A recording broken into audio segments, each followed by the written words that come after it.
Hello, vinyl community, um, music community, and people of the world. As you see, I'm here with Matt. That's right. So we just stopped into Mad Platter, and we primarily stuck to the bargain bins. We strayed a little bit, but I think we found some good stuff, right? Yeah, definitely. You want to go first? Sure. So I got the Holly's Greatest Hits.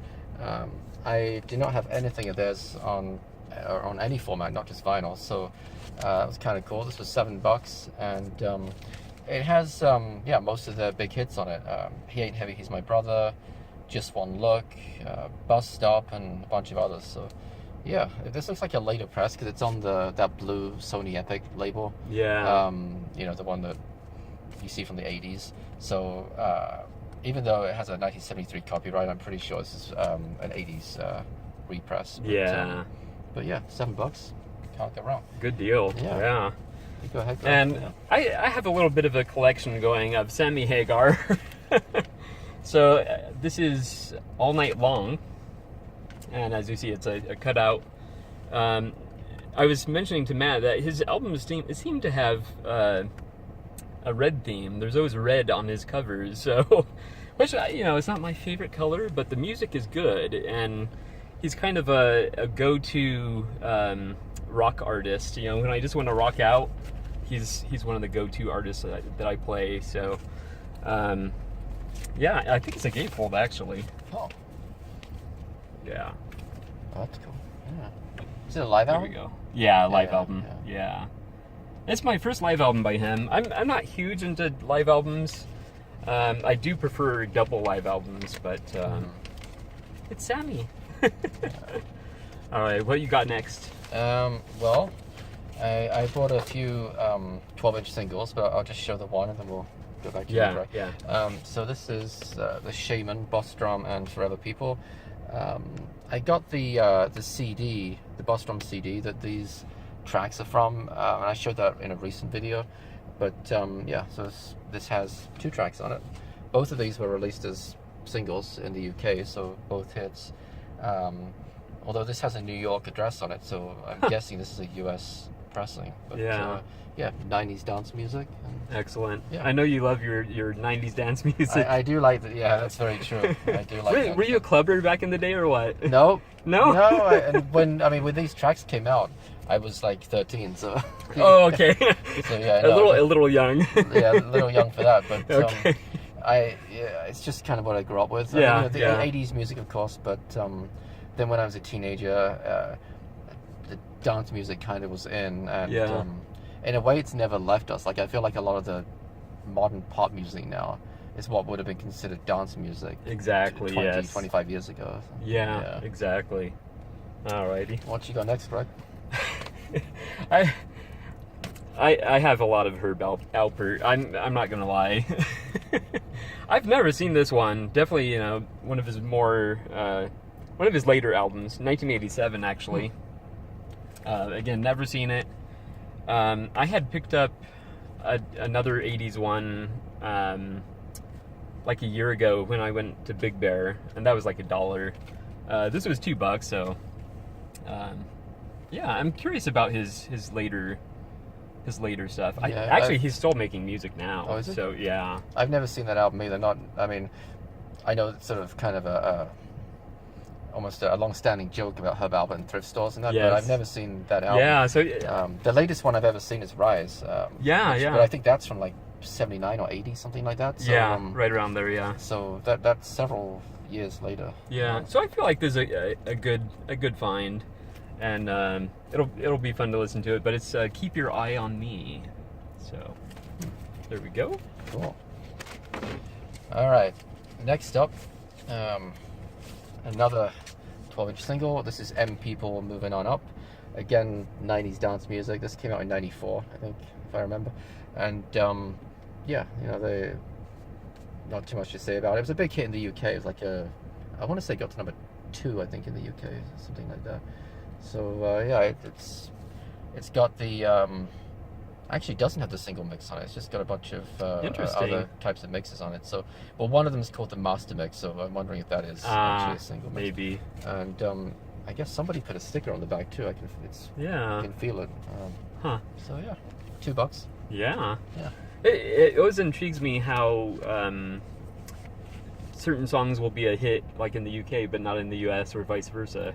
Yeah, that's true, and that's kind of reflective in those now compilation albums too, because there's a crossover for sure. If you take two albums that came out around the same time, like one from the US, one from the UK, and the UK one's going to be numbered like 30 or 40 higher, just because it started 15 years earlier. But you'll see some crossover for sure. There'll be some of the same tracks, but it's like that. I think 2 videos ago that I posted, where I bought the first US Now album from a Savers thrift store. Yeah. And that I don't intend to collect the US ones. I just bought it because it's the first ever one in the US. I got to have it for like $2. Yeah. But I was kind of comparing it mentally to the Now albums of the UK at the time, so that would have been around like now 39, I think, in the UK. Yeah. And there are some similarities, like some of the tracks you can say, okay, that's the same, but there were probably I would say maybe even half the album that was on the US one that are not on any of the UK Now albums. So some crossover, but I don't know why some hits become big in one country or another. It's interesting. And I really don't know. Yeah. I was hoping you would have the magic answer for me. No, I really, and sometimes there's songs that you could have sworn that must have been a huge hit, but it wasn't. One that springs to mind is Moody Blues, Nights in White Satin. Oh. Nights in White Satin was not a big hit in the UK. Wow, that's amazing. It's well known. It's well known in the UK, but it only got to I want to say like the 20s or like 32 or something. Wow. Something like that. It was not a top 10 hit. Wow. At least not when it was first released. But yet it's like an iconic track. And exactly. I don't know why that is. I don't know if it was a bigger hit here, but it was pretty huge. Yeah. I don't know what number it got to, but it was huge. Yeah. What you got next, Greg? All right. So a blind buy. It just looks weird. DNA. I'm not even sure what the name of the album is. Oh, Party Tested.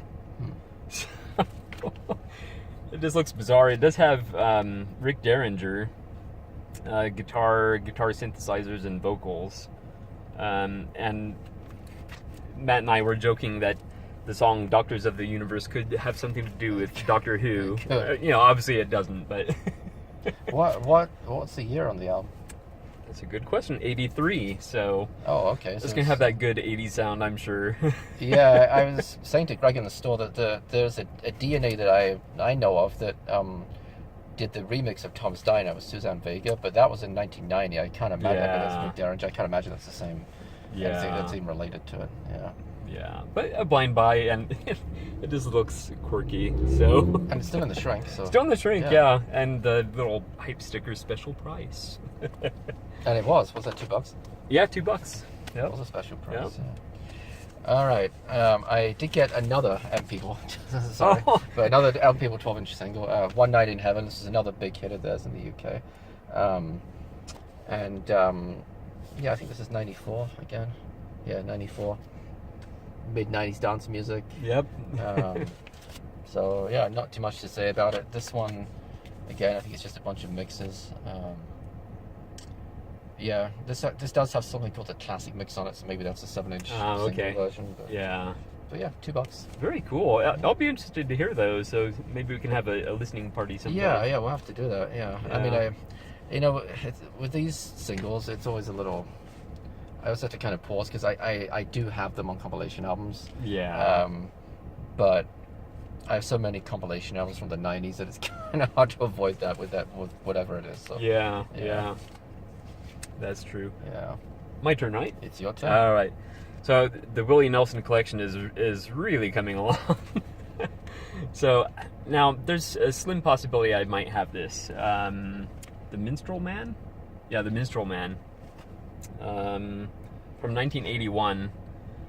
But the vinyl is in fantastic condition. And Matt actually found this for me, so I appreciate that, Matt. No problem. And yeah, I promise I'm gonna do that video soon. I just love Willie Nelson. So A Willie Nelson collection video. yeah, because I that's probably 25 or 26. Plus, I recently got 24 45s. Oh, so you're about 10% into his collection. Yes, Yeah. probably about that. Yeah, he does a lot of sort of, I guess they're considered duet albums. Yeah. Like with Leon Russell. I don't know. You could pick any like country artist or even non-country artist, and he's probably done a duet album with them. Yeah. So, what else do you have? One more. I think this is my last one. Yeah. So another 12-inch single, Pet Shop Boys, It's a Sin. Classic 80s track. This was a big #1 in the UK in '87. And, I do have the album that this is on, which is Actually, right? I think, the album. I think so, yeah. But, which I think I possibly also got at Mad Platter one time. I got one of the Pet Shop Boys albums from Mad Platter. Okay. But this was $5, a little bit pricey for a 12-inch single, but it's the Pet Shop Boys. It's a sin. I thought I've got to have that. It's definitely one of their most well-known songs, and it's probably one of my favorite tracks of theirs too. Yeah. Out of Pet Shop Boys, well, out of 12-inch singles, I would pick that one up. Yeah, and it's definitely. still, is it still in the shrink? Yeah, still in the shrink. So Oh yeah. yeah. Well, partially. yeah. So yeah. Cool. I love me some Pet Shop Boys. So, all right, then a couple soundtracks, and I'm pretty excited about these. White Nights, 1985.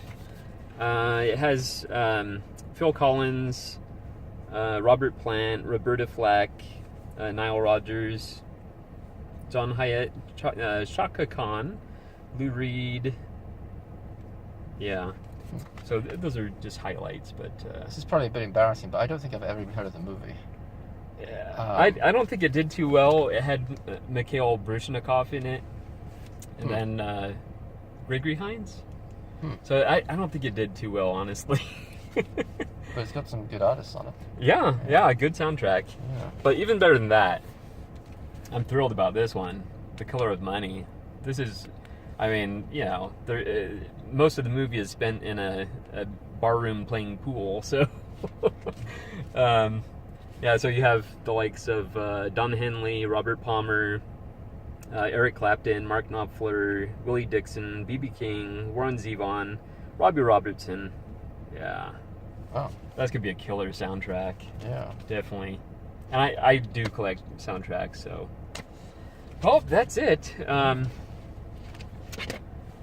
was fun shopping with you, Matt. Yeah, you too, Greg. Yeah. Yeah, definitely. I think we did well. So, Yeah. thank you everybody for watching, and we will see you next time. We will.